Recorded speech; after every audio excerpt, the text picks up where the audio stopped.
जय माता दी। आज हम श्री दुर्गा सप्तशती के 12वें और 13वें अध्याय का पाठ करेंगे। आइए शुरू करते हैं। 12वां अध्याय, देवी चरित्रों के पाठ का महात्म्य। ध्यान। मैं 3 नेत्र वाली दुर्गा देवी का ध्यान करती हूँ। उनके श्री अंगों की प्रभा बिजली के समान है। वे सिंह के कंधे पर बैठी हुई भयंकर प्रतीत होती है। हाथों में तलवार और ढाल लिए अनेक कन्याएं उनकी सेवा में खड़ी हैं। वे अपने हाथों में चक्र, गदा, तलवार, ढाल, वाण, धनुष, पास और तर्जनी मुद्रा धारण किए हुए हैं। उनका स्वरूप अग्निमय है तथा वे माथे पर चंद्रमा का मुकुट धारण करती हैं। देवी बोली, देवताओं, जो एकाग्रचित होकर प्रतिदिन इन स्तुतियों से मेरा स्तवन करेगा, उसकी सारी बाधा मैं निश्चय ही दूर कर दूंगी। जो मधु कैटभ का नाश, महिषासुर का वध तथा शुंभ निशुंभ के संहार से प्रसंग का पाठ करेगा तथा अष्टमी, चतुर्थी और नवमी को भी जो एकाग्रचित होकर भक्ति पूर्वक मेरे उत्तम महात्म्य का श्रवण करेगा, उन्हें कोई पाप नहीं छू सकेगा। उन पर पाप जनित आपत्तियां भी नहीं आएंगी। उनके घर में कभी दरिद्रता नहीं होगी तथा उनको कभी प्रेमी जनों के बिच्छुओं का कष्ट भी नहीं भोगना पड़ेगा।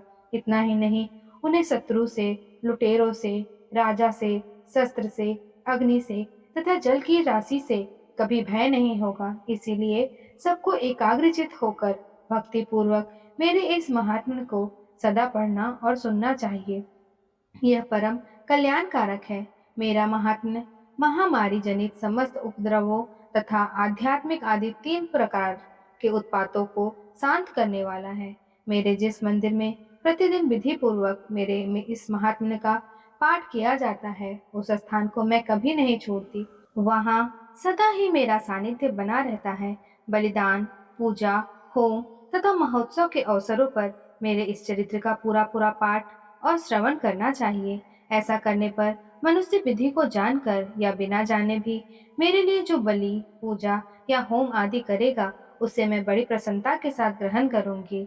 शरत काल में जो वार्षिक महापूजा की जाती है, उस अवसर पर जो मेरे इस महात्म्य को भक्ति पूर्वक सुनेगा, वह मनुष्य मेरे प्रसाद से सदा बाधाओं से मुक्त तथा धन धान्य एवं पुत्र से संपन्न होगा। इसमें तनिक भी संदेह नहीं है। मेरे इस महात्म्य, मेरे प्रादुर्भाव की सुंदर कथाएं तथा युद्ध में किए हुए मेरे पराक्रम सुनने से मनुष्य निर्भय हो जाता है।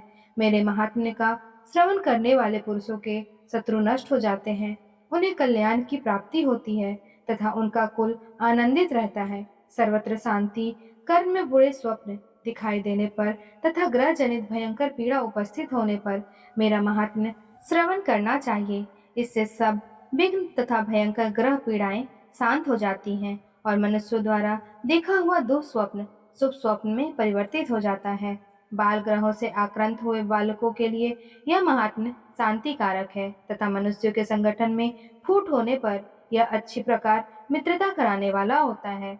यह महात्म्य समस्त दुराचारियों के बल का नाश करने वाला है। इसके पाठ मात्र से राक्षसों, भूतों और पिशाचों का नाश हो जाता है। मेरा यह सब महात्म्य मेरे समीप्य की प्राप्ति कराने वाला है। पशु, पुष्प, अर्घ्य, धूप, दीप, गंध आदि उत्तम सामग्रियों द्वारा पूजन करने से, ब्राह्मणों को भोजन कराने से, होम करने से, प्रतिदिन अभिषेक करने से, नाना प्रकार के अन्य भोगों का अर्पण करने से तथा दान देने आदि से 1 वर्ष तक जो मेरी आराधना की जाती है और उससे मुझे जितनी प्रसन्नता होती है, उतनी प्रसन्नता मेरे इस उत्तम चरित्र का एक बार श्रवण करने मात्र से हो जाता है। यह महात्म्य श्रवण करने पर पापों को हर लेता है और आरोग्य प्रदान करता है। मेरे प्रादुर्भाव का कीर्तन समस्त भूतों से रक्षा करता है तथा मेरा युद्ध विषयक चरित्र दुष्ट दैत्यों का संहार करने वाला है। इसके श्रवण करने पर मनुष्यों को शत्रु का भय नहीं रहता। देवताओं, तुमने और महर्षियों ने जो मेरी स्तुतियां की है तथा ब्रह्मा जी ने जो स्तुतियां की है, वे सभी कल्याणमयी बुद्धि प्रदान करती है। वन में, सूने मार्ग में अथवा दानव नल में घिरे जाने पर, निर्जन स्थान में, लुटेरों के दाव में पड़ जाने पर या शत्रुओं से पकड़े जाने पर अथवा जंगल में सिंह, व्याघ्र या जंगली हाथियों के पीछा करने पर, कुपित राजा के आदेश से वध या बंधन के स्थान में ले जाए जाने पर अथवा महासागर में नाव पर बैठने के बाद भारी तूफान से नाव के डगमग होने पर और अत्यंत भयंकर युद्ध में शस्त्रों के प्रहार होने पर अथवा वेदना से पीड़ित होने पर किंबहुना सभी भयानक बाधाओं में उपस्थित होने पर जो मेरे इस चरित्र का स्मरण करता है वह मनुष्य संकट से मुक्त हो जाता है। मेरे प्रभाव से सिंह आदि हिंसक जंतु नष्ट हो जाते हैं तथा लुटेरे और शत्रु भी मेरे चरित्र का स्मरण करने वाले पुरुष से दूर भागते हैं। ऋषि कहते हैं, यों कहकर प्रचंड पराक्रम वाली भगवती चंडिका का सब देवताओं के देखते देखते वहीं अंतर्ध्यान हो गई।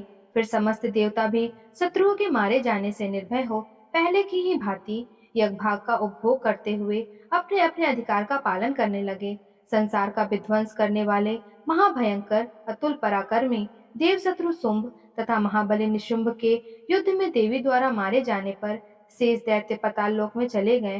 राजन, इस प्रकार भगवती अंबिका देवी नित्य होती हुई भी पुनः पुनः प्रकट होकर जगत की रक्षा करती हैं। वे ही इस विश्व को मोहित करती हैं। वे ही जगत को जन्म देती तथा वे ही प्रार्थना करने पर संतुष्ट हो विज्ञान एवं समृद्धि प्रदान करती हैं। राजन, महाप्रलय के समय महामारी का रूप धारण करने वाली वे महाकाली ही इस समस्त ब्रह्मांड में व्याप्त हैं। वे ही समय समय पर महामारी होती और वे ही स्वयं अजन्मा होती हुई भी सृष्टि के रूप में प्रकट होती हैं। वे सनातनी देवी ही समयानुसार संपूर्ण भूतों की रक्षा करती हैं। मनुष्य के अभ्युदय के समय वे ही घर में लक्ष्मी के रूप में स्थित हो उन्नति प्रदान करती हैं और वे ही अभाव के समय दरिद्रता बनकर विनाश का कारण होती हैं। पुष्प, धूप और गंध आदि से पूजन करके उनकी स्तुति करने पर वे धन, पुत्र, धार्मिक बुद्धि तथा उत्तम गति प्रदान करते हैं। इस प्रकार श्री मार्कंड पुराण में सार्वजनिक मनवंतर की कथा के अंतर्गत देवी महात्म्य में फल स्तुति नामक 12वां अध्याय, 13वां अध्याय सुरत और वैश्य को देवी का वरदान। ध्यान, जो उदय काल के सूर्यमंडल की सी कांति धारण करने वाली है, उनके 4 भुजाएं और 3 नेत्र हैं तथा जो अपने हाथों में पास, अंकुश, वर एवं अभय की मुद्रा धारण की रहती हैं, उन शिवा देवी का मैं ध्यान करती हूँ। ऋषि कहते हैं, राजन, इस प्रकार मैंने तुमसे देवी के उत्तम महात्म्य का वर्णन किया। जो इस जगत को धारण करती हैं, उन देवी का ऐसा ही प्रभाव है। वे ही विद्या उत्पन्न करती हैं। भगवान विष्णु की माया स्वरूपा उस भगवती के द्वारा ही तुम ये वैश्य तथा अन्यान्य विवेकी जन मोहित होते हैं, मोहित हुए हैं तथा आगे भी मोहित होंगे। महाराज, तुम उन्हीं परमेश्वरी की शरण में जाओ। आराधना करने पर वे ही मनुष्यों को भोग, स्वर्ग तथा मोक्ष प्रदान करती है। मार्कंडेय जी कहते हैं, कौशिकी जी, मेधा मुनि के ये वचन सुनकर राजा सुरथ ने उत्तम व्रत का पालन करने वाले उन महाभाग महर्षि को प्रणाम किया। वे अत्यंत ममता और राज्य परायण से बहुत खिन्न हो चुके थे। महामुने इसलिए विरक्त होकर वे राजा तथा वैश्य तत्काल तपस्या को चले गए और वे जगदम्बा के दर्शन के लिए नदी के तट पर रहकर तपस्या करने लगे। वे वैश्य उत्तम देवी सूक्त का जप करते हुए तपस्या में प्रवृत्त हुए। वे दोनों नदी के तट पर देवी की मिट्टी की मूर्ति बनाकर पुष्प, धूप और हवन आदि के द्वारा उनकी आराधना करने लगे। उन्होंने पहले तो आहार को धीरे धीरे कम किया, फिर बिल्कुल निराहार रहकर देवी में ही मन लगाए एकाग्रता पूर्वक उनका चिंतन आरंभ किया। वे दोनों अपने शरीर के रक्त से प्रोक्षित बलि देते हुए लगातार 3 वर्ष तक संयम पूर्वक आराधना करते रहे। इस पर प्रसन्न होकर जगत को धारण करने वाली चंडिका देवी ने प्रत्यक्ष दर्शन देकर कहा। देवी बोली, राजन तथा अपने कुल को आनंदित करने वाले वैश्य, तुम लोग जिस वस्तु की अभिलाषा रखते हो वह मुझसे मांगो, मैं संतुष्ट हूँ, अतः तुम्हें वह सब कुछ दूंगी। मार्कंडेय जी कहते हैं, तब राजा ने दूसरे जन्म में नष्ट न होने वाला राज्य मांगा तथा इस जन्म में भी शत्रुओं की सेना को बलपूर्वक नष्ट करके पुनः अपना राज्य प्राप्त कर लेने का वरदान मांगा। वैश्य का चित्त संसार की ओर से खिन्न एवं विरक्त हो चुका था और वे बड़े बुद्धिमान थे, अतः उस समय उन्होंने तो ममता एवं अहंता रूप आसक्ति का नाश करने वाला ज्ञान मांगा। देवी बोली, राजन, तुम थोड़े ही दिनों में शत्रुओं को मारकर अपना राज्य प्राप्त कर लोगे। अब वहाँ तुम्हारा राज्य स्थिर रहेगा। फिर मृत्यु के पश्चात तुम भगवान विवस्वान के अंश से जन्म लेकर इस पृथ्वी पर सार्वजनिक मनु के नाम से विख्यात होोगे। वैश्यवर, तुमने भी जिस वर को मुझसे प्राप्त करने की इच्छा की है उसे देती हूँ। तुम्हें मोक्ष के लिए ज्ञान प्राप्त होगा।